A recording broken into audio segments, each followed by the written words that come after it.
Cristo de su iglesia, el fundamento fiel, por agua y la palabra, hechura es ella de él, su esposa para serla, del cielo descendió, él la compró con sangre, cuando en la cruz murió.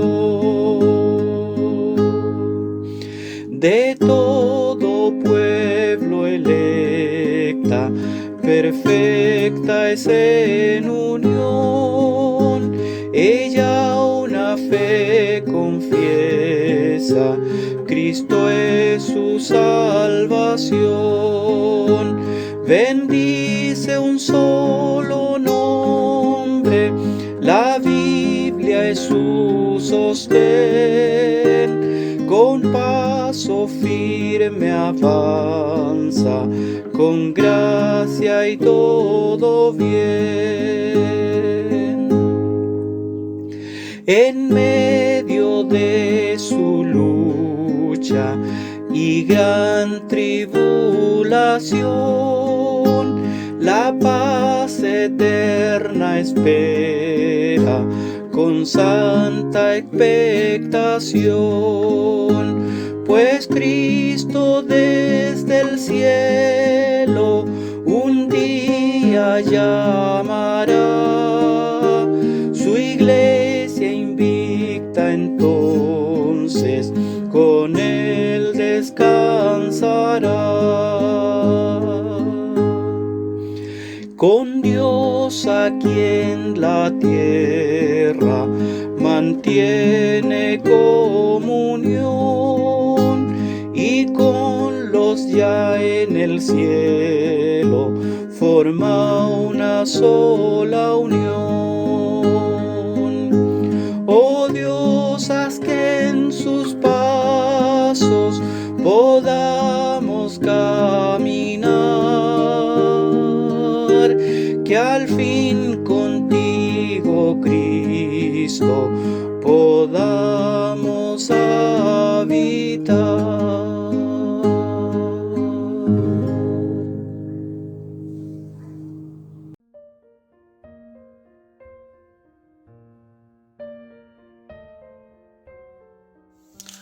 Hola hermanos, les saludo en el amor del Señor.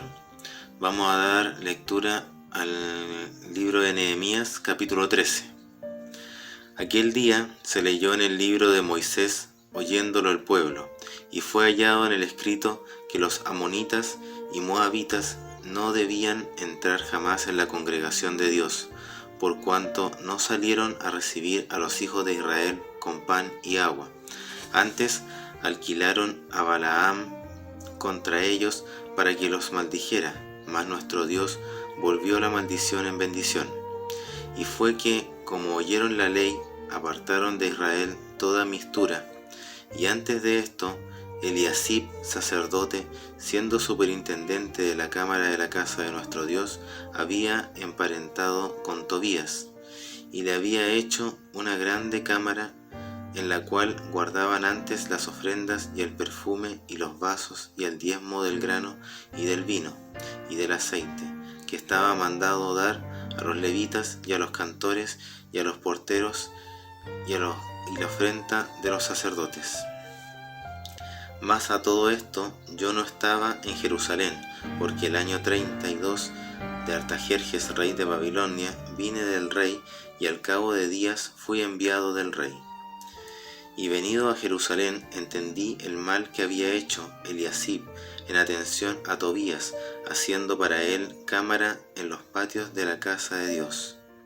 Y dolióme en gran manera, y eché todas las alhajas de la casa de Tobías fuera de la cámara, y dije que limpiasen las cámaras, e hice volver allí las alhajas de la casa de Dios, las ofrendas y el perfume. Entendí asimismo que las partes de los levitas no se les había dado, y que los levitas y cantores que hacían el servicio se habían huido cada uno a su heredad. Y reprendí a los magistrados y dije: ¿por qué está la casa de Dios abandonada? Y juntélos y púselos en su lugar. Y todo Judá trajo el diezmo del grano, del vino y del aceite a los almacenes. Y puse por sobreestantes de ellos a Selemías, sacerdote, y a Sadoc, escriba, y de los levitas a Pedaías. Y a mano de ellos Hanán, hijo de Zacur, hijo de Matanías, pues que eran tenidos por fieles, y de ellos eran el repartir a sus hermanos. Acuérdate de mí, oh Dios, en orden a esto, y no raigas mis misericordias que hice en la casa de mi Dios y en sus observancias. En aquellos días vi en Judá algunos que pisaban en lagares el sábado, y que acarreaban haces y cargaban asnos con vino, y también de uvas, de higos y de toda suerte de carga, y que traían a Jerusalén en día sábado, y protestéles acerca del día que vendían el mantenimiento. También estaban en ella tiríos, que traían pescado y toda mercadería, y vendían en sábado a los hijos de Judá en Jerusalén. Y reprendí a los señores de Judá y díjeles: ¿qué mala cosa es esta que vosotros hacéis, profanando así el día del sábado? ¿No hicieron así vuestros padres, y trajo nuestro Dios sobre nosotros todo este mal y sobre esta ciudad? Y vosotros añadís ira sobre Israel, profanando el sábado. Sucedió pues que cuando iba oscureciendo a las puertas de Jerusalén, antes del sábado, dije que se cerrasen las puertas, y ordené que no les abriesen hasta después del sábado. Y puse a las puertas algunos de mis criados, para que en día de sábado no entrasen carga. Y quedáronse fuera de Jerusalén 1 y 2 veces los negociantes y los que vendían toda especie de mercancía. Y protestéles y díjeles: ¿por qué os quedáis vosotros delante del muro? Si los hacéis otra vez, os echaré mano. Desde entonces no vinieron en sábado. Y dije a los levitas que se purificasen y vinieren a guardar las puertas para santificar el día del sábado. También por esto acuérdate de mí, Dios mío, y perdóname según la muchedumbre de tu misericordia. Vi asimismo en aquellos días judíos que habían tomado mujeres de Asdod, amonitas y moabitas, y sus hijos la mitad hablaban Asdod, y conforme a la lengua de cada pueblo, que no sabían hablar judaico. Y reñí con ellos y maldíjelos, y herí a algunos de ellos, y arranquéles los cabellos, y juramentélos, diciendo: no daréis vuestras hijas a sus hijos, y no tomaréis de sus hijas para vuestros hijos o para vosotros. ¿No pecó por esto Salomón, rey de Israel? Bien que en muchas gentes no hubo rey como él, que era amado de su Dios, y Dios lo había puesto por rey sobre todo Israel. Aún a él hicieron pecar las mujeres extranjeras. Y obedeceremos a vosotros para cometer todo este mal tan grande de prevaricar contra nuestro Dios, tomando mujeres extranjeras. Y aún de los hijos de Joaída, hijo de Eliasib, el gran sacerdote, era yerno de Sanbalat horonita, ahuyentélo por tanto de mí. Acuérdate de ellos, Dios mío, contra los que te contaminan el sacerdocio y el pacto del sacerdocio y de los levitas. Limpiélos pues de todo extranjero, y puse a los sacerdotes y levitas por sus clases, a cada uno en su obra. Y para la ofrenda de la leña, en los tiempos señalados, y para las primicias, acuérdate de mí, Dios mío, para bien. Amén.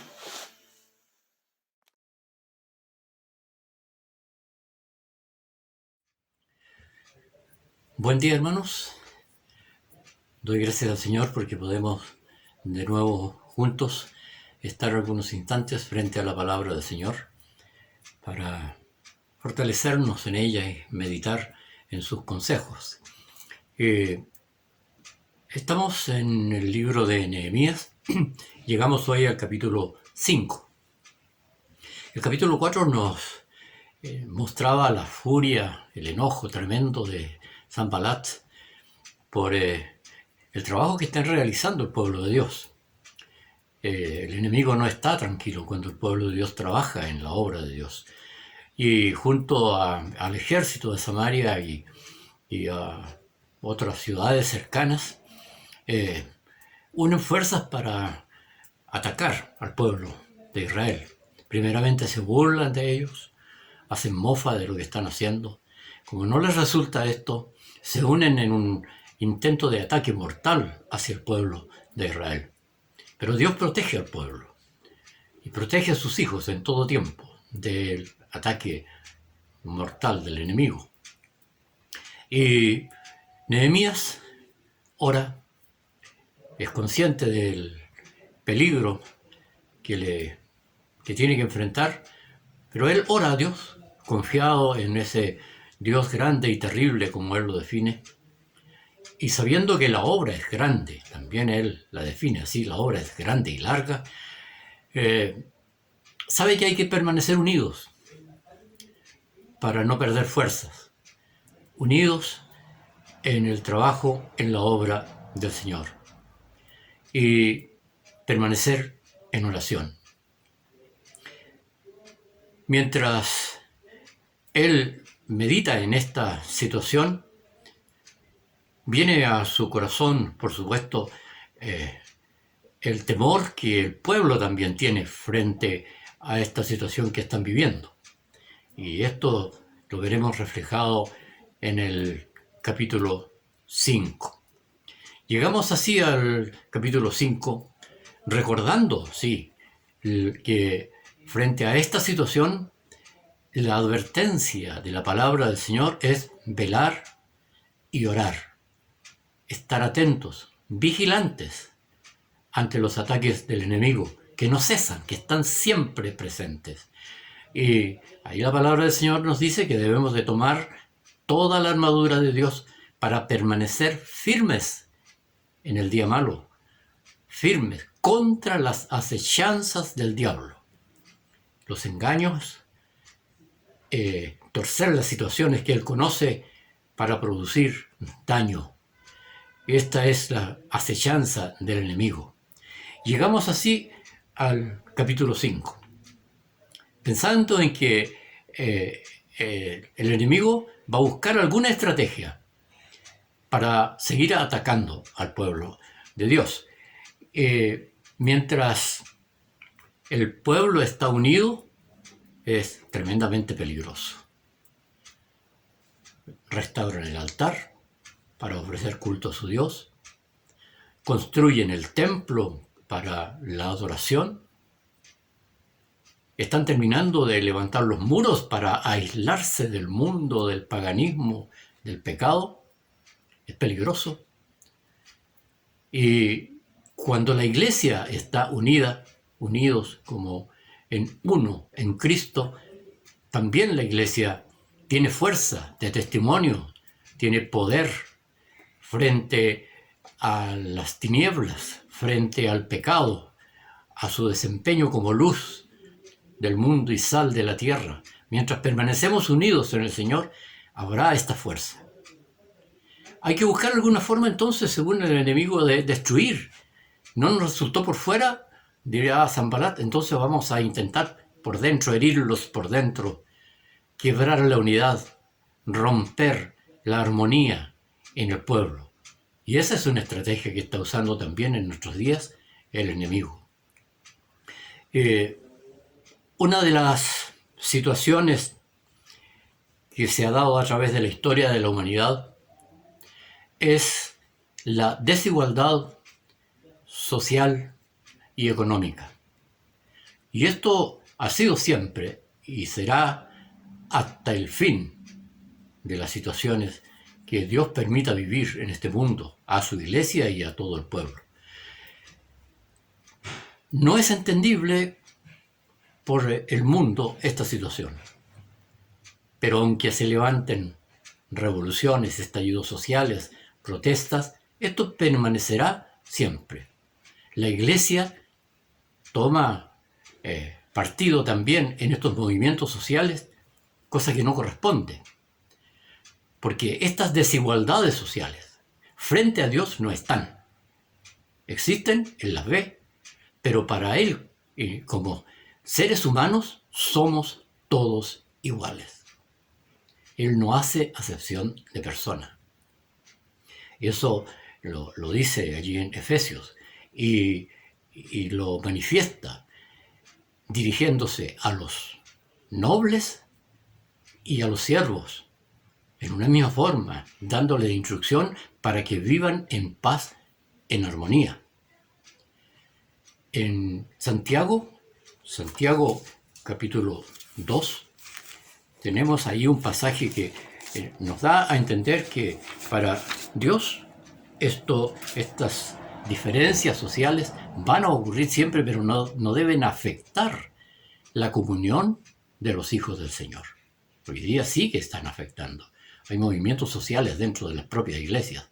Hay teólogos que escriben respecto a un Dios, a un Cristo revolucionario. La Biblia no nos muestra esta situación. Aquí en Santiago, capítulo 2, dice: hermanos míos amados, oíd. ¿No ha elegido Dios los pobres de este mundo, ricos en fe, herederos del reino que ha prometido a los que le aman? Vosotros habéis afrentado al pobre. ¿No os oprimen los ricos y no son ellos los mismos que os arrastran a los juzgados? ¿No blasfeman ellos el nombre que fue invocado sobre vosotros? Si en verdad cumplís vosotros la ley real, conforme a la Escritura, amaréis a tu prójimo como a ti mismo. Si esto hacéis, bien hacéis. No dice que hay que amar a los nobles y no a los que no son nobles. Al prójimo tal como es. Pobres siempre tendréis con vosotros, dijo el Señor Jesucristo. Y tenemos que amarlos en la condición que estén. Mas si hacéis acepción de persona, cometéis pecado. Y sois reconvenidos de la ley como transgresores. Dios dice que Él no hace acepción de personas. Nobles, siervos, todos tenemos la misma necesidad espiritual, la misma necesidad de redención y los mismos deberes de hijos y de siervos delante del Señor. Pero la situación en la humanidad no es así, y Sanballat sabía que el hombre es sensible a estas situaciones. Y por allí entonces pensó hacer daño al pueblo de Dios. Y llegamos así entonces al capítulo 5. Dice la palabra del Señor: entonces fue grande el clamor del pueblo y de sus mujeres contra los judíos, sus hermanos. Y había quien decía: nosotros, nuestros hijos y nuestras hijas, somos muchos. Hemos por tanto tomado grano para comer y vivir. Y había quienes decían: hemos empeñado nuestras tierras y nuestras viñas y nuestras casas para comprar grano en el hambre. Y había quienes decían: hemos tomado prestado dinero para el tributo del rey sobre nuestras tierras y viñas. Ahora bien, nuestra carne es la carne de nuestros hermanos, nuestros hijos como sus hijos, y he aquí que nosotros sujetamos nuestros hijos y nuestras hijas a servidumbre, y hay algunos de nuestros hijos sujetos, mas no hay facultad en nuestras manos para rescatarlas, porque nuestras tierras y nuestras viñas son de otros. Había una situación muy a propósito de los ataques de los enemigos. El pueblo está dividido entre sí. La situación económica, la situación de necesidad, hay hambre, hay falta de alimento, no hay dinero. Hace unos 12 años que están trabajando, construyendo el muro, habían sido poco atendidos, parece, sus negocios, pero esto además estaba agravado por la conducta de los propios gobernadores de Judea. En el versículo 12 dice, más los primeros gobernadores, dice Nehemías, que fueron antes de mí, cargaron al pueblo y tomaron de ellos por el pan y por el vino sobre 40 siclos de plata. Y más de esto, sus criados se enseñoreaban sobre el pueblo. Yo, dice Nehemías, no he hecho así porque temo a Dios. Es decir, en una conducta lejos de la voluntad de Dios. Lo que está ocurriendo con el pueblo no está dentro de los planes de Dios. Nehemías dice, yo no hice así. Y el versículo 14 dice, también desde el día que me mandó el rey que fuese gobernador de ellos en la tierra de Judea, desde el año 20 del rey Artajerjes hasta el año 32, 12 años, ni yo ni mis hermanos comimos el pan del gobernador. Le está diciendo, yo no vine a enriquecerme, yo no vine a tomar bienes materiales, vine con el propósito de restaurar los muros de Jerusalén. Pero los gobernadores anteriores se habían aprovechado de exprimir al pueblo con impuestos dedicados supuestamente a la corona imperial. Pero estaba la situación muy compleja. El pueblo está endeudado, el pueblo ya no tiene a qué echar mano, no tiene sus tierras, no tiene sus viñas, está empobrecido, hay hambre. Y los que tienen bienes, había una diferencia social, dijéramos así, económica, muy marcada en el pueblo de Israel. Habían muchos que estaban enriqueciendo y otros que estaban empobreciendo. E incluso los sacerdotes estaban comprometidos en esta situación.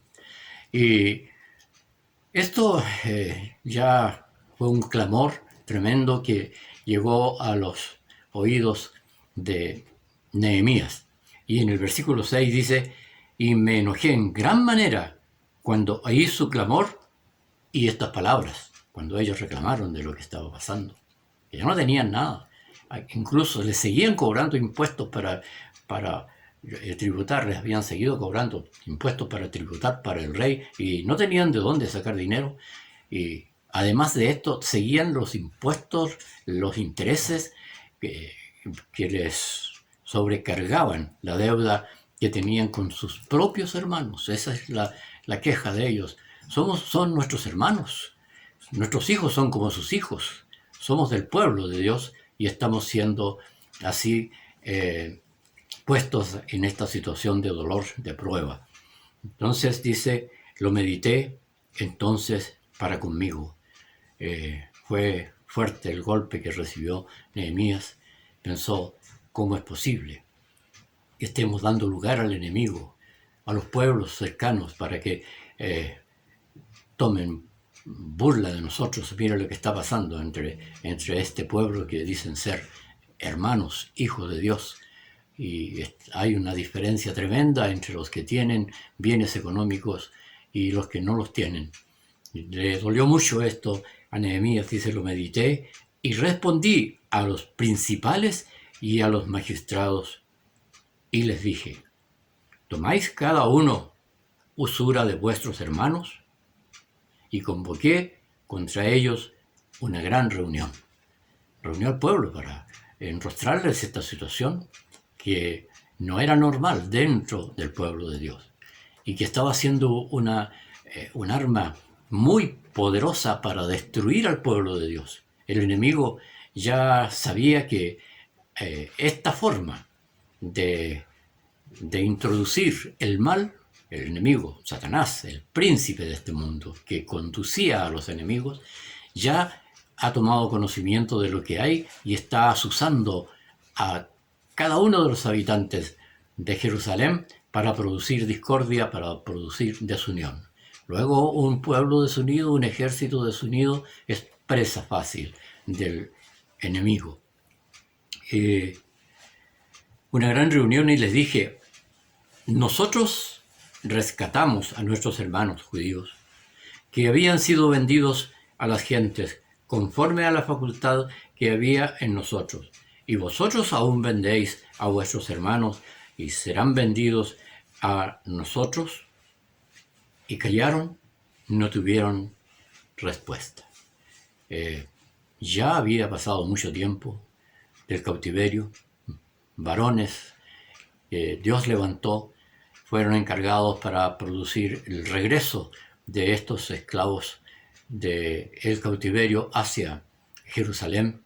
Y ahora hay esclavitud en el propio pueblo de Dios, esclavitud de dependencia económica por necesidades para el sustento diario. Esto, dice Nehemías, no puede ser, y les enrostra fuertemente esta situación. Yo también, dice él, he prestado a mis hermanos y mis criados, les hemos prestado dinero y grano. Bueno, dice ahora, devolvamos esto, porque es un gravamen que no debe ocurrir, devolvámoslo. Pero él no estaba prestando con usura. Esa es la diferencia, él lo aclara después. Él dice que él sirvió al imperio y al pueblo sin ningún interés de ganancia para sí mismo. Y les ruego que les devolváis hoy sus tierras, sus viñas, sus olivares, sus casas, y la centésima parte del dinero, del grano, del vino y del aceite que demandáis de ellos. Devuélvanles todos, no les cobren impuestos, no les cobren intereses. Bueno, aquí él está pidiendo que se cumpla una ordenanza divina para el pueblo. Hay tiempo de jubileo, hay tiempo en que todo debe ser devuelto a sus dueños, pero ellos se habían olvidado de esta situación y había gente, hermanos, que estaban sufriendo por el descuido de cumplir la palabra, de hacer la palabra de Dios. Les ruego entonces que devolváis sus tierras. Y dijeron, hermoso cuando un siervo de Dios tiene autoridad de Dios para reprender, porque dice que reprendió al pueblo primeramente. Pero cuando se hace esa reprensión con la autoridad del Espíritu Santo, hay efectos positivos y no hay rebelión del pueblo. Y dijeron, devolveremos y nada les demandaremos. Haremos así como tú dices. Entonces convoqué a los sacerdotes y los juramenté que harían conforme a esto. Aún los sacerdotes estaban comprometidos con esta situación. Y dice entonces, y los sacerdotes debían también cumplir esta palabra. Además, sacudí mi vestido y dije, así sacuda Dios de su casa y de su trabajo a todo hombre que no cumpla esto. Y así sea sacudido y vacío. Y respondió toda la congregación, amén. Todos aceptaron las condiciones de armonía, de vuelta a la unidad, de vuelta a estar unidos frente a Dios como pueblo de Dios. Y todos dijeron amén y alabaron a Jehová. Y el pueblo hizo conforme al mandamiento de Nehemías. Vuelvo a decir, este siervo de Dios, muy humilde siempre, muy atento a cumplir la palabra de Dios, con los consejos de Dios en su corazón, que le vivificaban, que le alentaban permanentemente en su quehacer. También, dice él, en la obra de este muro yo trabajé. Hice mi parte y todos mis criados juntos estaban allí en la obra. Además, 150 hombres de los judíos y magistrados y de los que venían a nosotros, de las gentes que están en nuestro contorno, estaban en mi casa, en mi mesa. Es decir, él tuvo para sustentar a un grupo grande de personas, 150 hombres que estaban trabajando junto con él. Y dice, estaban en mi casa. Es decir, él los sustentaba y les dio, y esto mismo quizás le hizo descuidarse un poco de la situación que estaba viviendo el resto del pueblo. Y lo que se aderezaba para cada día era un buey, 6 ovejas escogidas y aves. También se aparejaba para mí, y cada 10 días vino en toda abundancia, y con todo esto nunca requerí el pan del gobernador, porque la servidumbre de este pueblo era grave. Él no tomó dineros correspondientes a los tesoros del imperio para él, nunca tuvo un beneficio personal, pero sí se dedicó a sustentar a toda la gente que trabajaba con él. Además de estar atento a la vida permanente, a la vida cotidiana del pueblo de Dios, él estuvo firme trabajando con el pueblo en las labores que el pueblo desempeñaba. Esta es una conducta que poco se ve, pero muy apreciada hasta el día de hoy. Cuando alguien está dirigiendo una labor, pero no solamente está allí como señor dirigiendo, sino que pone sus manos también en la labor, en la obra, eso es bien visto y tiene siempre recompensa, y hay buenos resultados en el trabajo. Y luego termina con un clamor, como siempre, reconociendo que Dios ha estado con él, que la mano de Dios le ha guardado, le ha guiado. Acuérdate de mí para bien, Dios mío, y de todo lo que hice por este pueblo, para que sea perdurable, para que tenga buenos resultados, debe estar la aprobación del Señor. Y la aprobación del Señor estará siempre cuando estamos haciendo la voluntad de Él. Que el Señor nos ayude para conocer su voluntad a través del estudio de la palabra del Señor y estar dispuestos a hacer su voluntad para tener la aprobación de Él. Que el Señor les bendiga.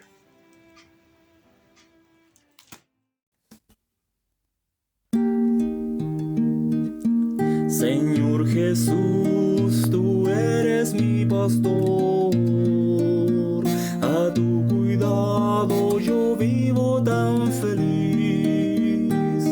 Yo te conozco, pues tu voz oí, pacientemente llamándome al redil.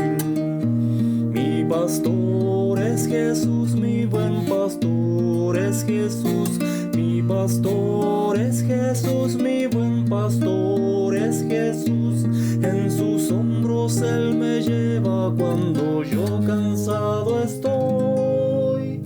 Mi pastor es Jesús, mi buen pastor. La senda está colmada de abundancia, el pasto delicioso es para mí. Sediento no he de estar, pues tu palabra muestra la fuente de salvación aquí. Mi pastor es Jesús, mi buen pastor es Jesús, mi pastor es Jesús, mi buen pastor es Jesús. En sus hombros Él me lleva cuando yo cansado estoy. Mi pastor es Jesús, mi buen pastor.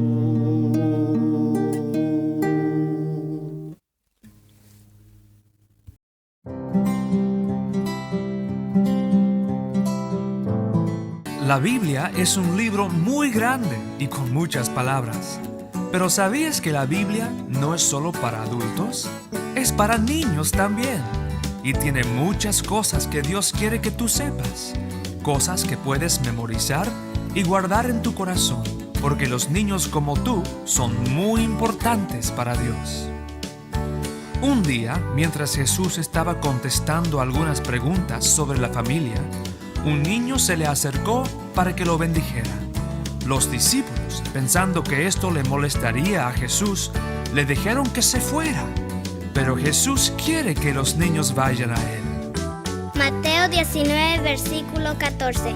Dejad a los niños venir a mí, y no se lo impidáis, porque de los tales es el reino de los cielos. Hola niños, les habla la tía Maggie. En la clase de hoy hablaremos sobre los reyes. La semana pasada la tía Coti nos contaba sobre los jueces, para qué estaban y quiénes fueron.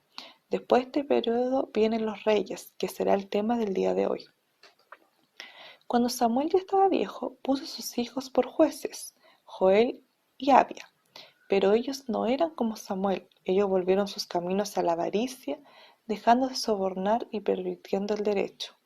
Samuel fue el último juez de Israel, pero cuando Samuel envejeció no hubo quien lo reemplazara, ya que sus hijos no eran obedientes al Señor. Samuel ejerció su liderazgo durante casi 30 años.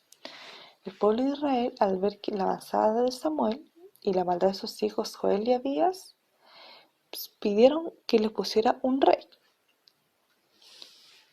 Ellos querían que seleccionara un rey para que los gobernara. Pero Jehová le dijo a Samuel: oye la voz del pueblo, porque no te han desechado a ti, sino a mí, para que no reine sobre ellos. Malos profetas solamente contra ellos, y muéstrales cómo les traerá el rey que reinará sobre ellos. Le dijo al pueblo que Dios concedería su petición. Samuel explica que el rey sería un dictador exigente que se enriquecería a expensas de ellos, forzándolos a involucrarse en sus asuntos militares y domésticos. Y cuando todo esto pasara, sería demasiado tarde para reclamar nada, porque la gente habría cosechado las consecuencias de sus deseos carnales. Hasta ese momento, Israel había sido reinado y gobernado por Dios mismo. Era de todas las naciones, era la más privilegiada y afortunada porque su gobernante y rey era Dios mismo. Pero Israel rechazó a Dios y pidió un rey como el que tenían todas las demás naciones, porque sus ojos no se volvieron a Dios, se volvieron al mundo. Entonces Dios le dijo a Samuel que ungiera a Saúl como rey, y Saúl se convierte en el primer rey de Israel. Su reinado comenzó en humildad. Al cabo de un tiempo cayó en vanidad y terminó desobedeciendo los mandamientos de Dios. Entonces Samuel le dijo un día: haces lo que quieres y no cumples las tareas que Dios te da. Como no obedeciste a Dios, tus hijos no te sucederán después de tu muerte. Dios nombrará rey a otra persona. El pueblo de Israel necesita a alguien que quiera obedecer a Dios. Samuel estaba decepcionado, pero Dios le dijo que ya no estuviera triste por Saúl porque ya había elegido un nuevo rey que lo sucedería.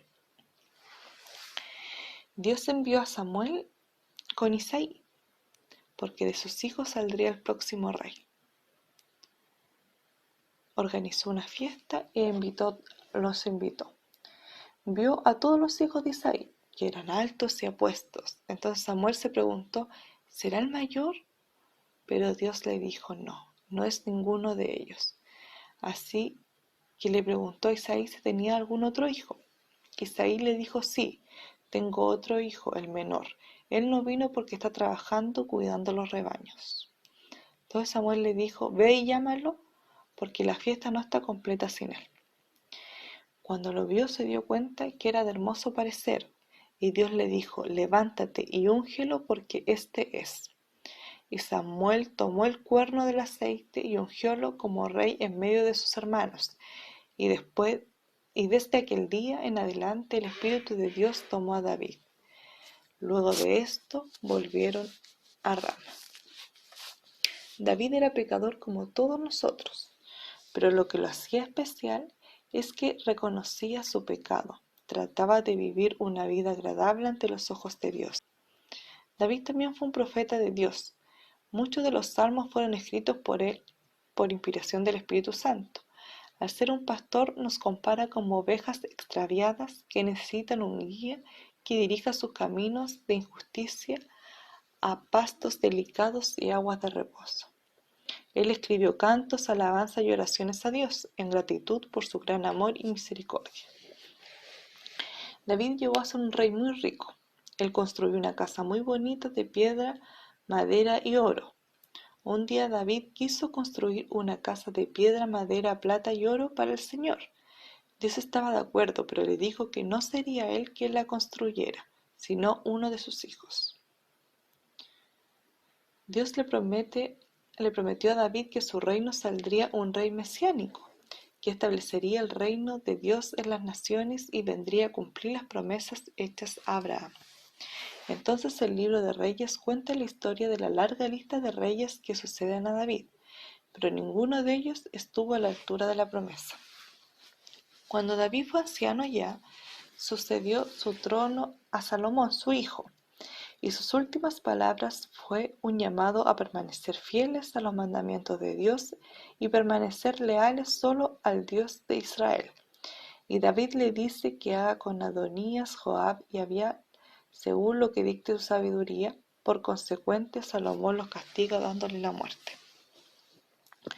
Salomón le pide sabiduría a Dios para guiar a Israel y completa el sueño de David en construir el templo para Dios.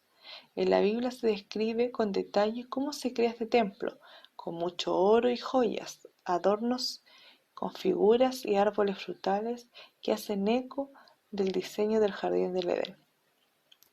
Luego de la construcción del templo, Salomón toma una horrible decisión: el empezar a casarse con las mujeres de otros reyes, muchas de ellas para hacer alianzas políticas, y luego él adopta a los dioses de estas mujeres e introduce su adoración en Israel. Salomón acumula mucha riqueza y crea un gran ejército e instruye el trabajo como esclavos para trabajar en todos sus proyectos de construcción. Y así Salomón rompe cada uno de los mandamientos de Dios, por lo que es inminente su caída. Después que Salomón murió, Roboam se convierte en rey y él estaba dispuesto a ser más severo que su padre, por lo que la gente pide a Jeroboam como rey. Así se divide Israel en dos reinos. Joboam se dirige al sur, donde aún tenía seguidores a gobernar, que era Judá, y Jeroboam se queda con el reino del norte llamado Israel, cuya capital Samaria, el cual construyó 2 templos y en cada uno un becerro de oro para competir con el templo de Jerusalén, y los convierte en sus dioses. Después de esto vienen varios reyes en el sur y el norte, que son alrededor de 20 por cada lugar, y a medida que habían reyes, Dios los evaluaba en ciertos criterios, como si adoraban solo al Dios de Israel, si pudieron liberar al pueblo de Israel de la idolatría, y si permanecieron fieles al pacto como David, o se volvieron corruptos e infieles. Según estos criterios, no se encontraron reyes buenos en el reino del norte. En el reino del sur, solo 8 reyes que hicieron lo correcto. Por eso Dios dispuso a profetas para Israel. Estos no eran adivinos, sino que hablaban en nombre de Dios de Israel y desempeñaban roles como guardar el pacto de Dios, por lo que condenaban la idolatría y la injusticia, tanto que los reyes como del pueblo, y le recordaban que debían ser luz en el mundo. Así que los profetas retaban al pueblo que se arrepintieran y confiaran en Dios. A medida que habían reyes, Dios levantaba profetas para pedirles cuentas. Los más prominentes son los del norte, como Elías y Eliseo. El profeta Elías vivía en el desierto. Constantemente tuvo que reprender al rey del norte, Acab, y su esposa cananea Jezabel. Juntos habían instruido en Israel la adoración al dios cananeo Baal. De hecho, Elías tuvo que retar al pueblo y lo desafió para que el verdadero Dios mandara fuego del cielo. Así que ambos construyeron altares y oraron a sus dioses. Y solo el Dios de Israel respondió con fuego. Después Acab manda matar a un agricultor para quedarse con su viña. Así que Elías nuevamente tiene que enfrentar la injusticia de Acab y anuncia la decadencia de la descendencia del rey Acab. Después su legado queda en Eliseo, quien sigue su línea y hace milagros y busca la justicia y la obediencia a Dios. Pero así, una y otra vez Israel caía en idolatría y desobediencia. Después de Acab sigue Jehú. A pesar de que su comienzo era aprobado por Dios, su violencia se sale de control y desencadena más y más tragedia. Y así cada rey que venía caía en la decadencia y en el exilio, cuando el reino de los asirios los conquista y les lleva a los israelitas esclavos, así destruyendo el reino del norte. En el reino del sur hubieron reyes buenos como Ezequías, que era fiel y obediente a Dios, y Josías, que al encontrar un rollo de papel con los mandatos de Dios, crea reformas religiosas para acabar con la idolatría y las influencias cananeas. Pero Israel está arruinado porque entre estos dos reyes estuvo el rey Manases, que es uno de los peores, ya que no solo introduce las adoraciones a dioses e ídolos, sino que instaura el sacrificio a niños, y Dios le envía a profetas para decirle que el tiempo se ha acabado, y después continúa con el pueblo babilónico que viene a invadir Jerusalén y llevar al pueblo de Israel al exilio y la ruina. Eso es en grandes rasgos la historia de los reyes, niños. Los reyes, al igual que los jueces, gobernaban o eran autoridades del pueblo de Israel. Y instauraban leyes o mandatos para que el pueblo anduviera en los caminos del Señor. Pero una y otra vez los reyes caían en desobediencia, tomaban costumbre de los cananeos, adoraban a ídolos, caían en la idolatría, en desobediencia, y así poco a poco fueron cayendo en ruinas, porque Dios de un principio les dijo que por su desobediencia esto pasaría. Lo importante, niños, de entender es que si nosotros ponemos nuestra mirada en Dios, tenemos la victoria segura. Pero si nosotros ponemos nuestros ojos en el mundo y queremos ser como el mundo y adaptar las tradiciones y las cosas que el mundo hace, no podemos esperar días buenos, no podemos esperar victorias, porque Dios no va a estar con nosotros. Si nosotros nos tomamos de la mano al Señor y seguimos su senda, tengan por seguro que Dios nos va a guiar a la victoria. Que el Señor les bendiga, que tengan una hermosa semana y podamos aplicar esta enseñanza que aprendí hoy en el largo de nuestra vida. En cada cosa que hacemos, pidamos la dirección del Señor, porque así vamos a tener la victoria segura. Que el Señor les bendiga. A la vista solas, yo aprendí muy bien. Dios es amor. La la la la la la la.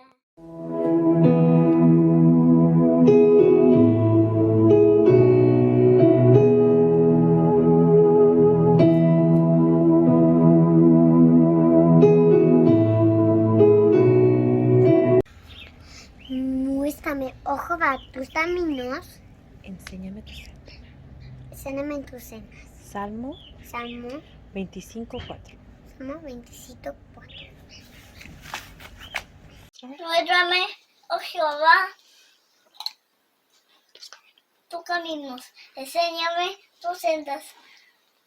Salmos 25:4. Listo. Muéstrame, oh Jehová, tus caminos. Enséñame tus sendas. Salmo 25, 4.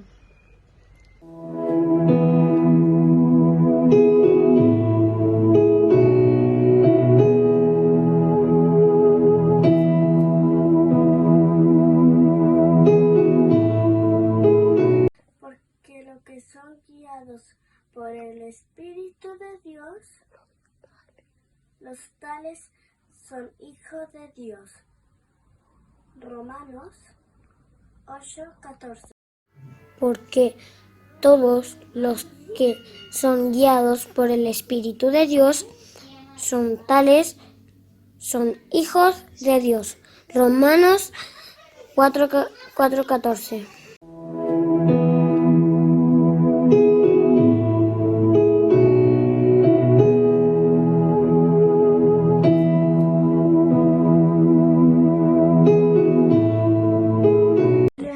Necesitaron y tuvieron hambre, pero los que buscan a Jehová no tendrán falta de ningún bien.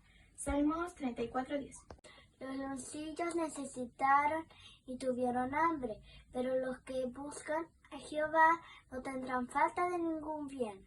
Salmos 34:10. Los leoncillos necesitaron y tuvieron hambre, pero el que busca a Jehová no tendrá falta de ningún bien.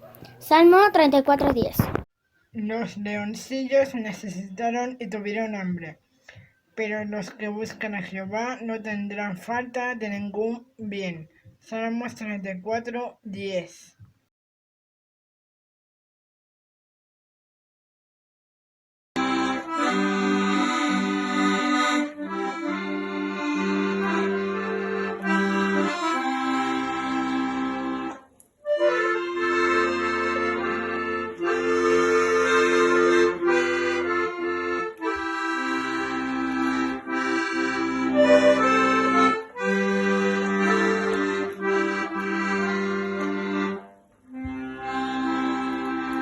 Señor Jesús, tú eres mi pastor, a tu cuidado yo vivo tan feliz. Yo te conozco, pues tú soy, tan tiernamente llamándome al retiro. Mi pastor es Jesús, mi buen pastor es Jesús. Mi pastor es Jesús, mi buen pastor es Jesús. En sus hombros Él me lleva cuando yo cansado estoy. Mi pastor es Jesús, mi buen pastor. La senda está cargada de abundancia. El pasto es delicioso para mí. Sediento no he de estar de tu palabra. Muestra la fuente de salvación allí. Mi pastor es Jesús, mi buen pastor es Jesús. Mi pastor es Jesús, mi buen pastor es Jesús. En sus hombros Él me lleva cuando yo cansado estoy. Mi pastor es Jesús, mi buen pastor. Hermanos, los saludo en el nombre del Señor, deseando que estén bien, protegidos por la misericordia de Dios. Damos gracias a Dios por ser sus hijos y estar en sus promesas. Damos gracias al Señor por estos cultos virtuales, donde se comparte la palabra y donde podemos vernos y ver participar a los niños. El Señor bendiga a sus padres por la enseñanza que entregan a sus hijos, obedeciendo a la palabra de Dios, como dice en Proverbios 22:6, instruye al niño Damos gracias a Dios por tener su palabra, la Biblia. Oraciones. Orar por nuestros hermanos que nos entregan la palabra. El Señor los bendiga. Orar por nuestros niños, que el Señor los cuide. Están pasando cosas tristes. Las madres que no descuidan sus hijos en ningún momento.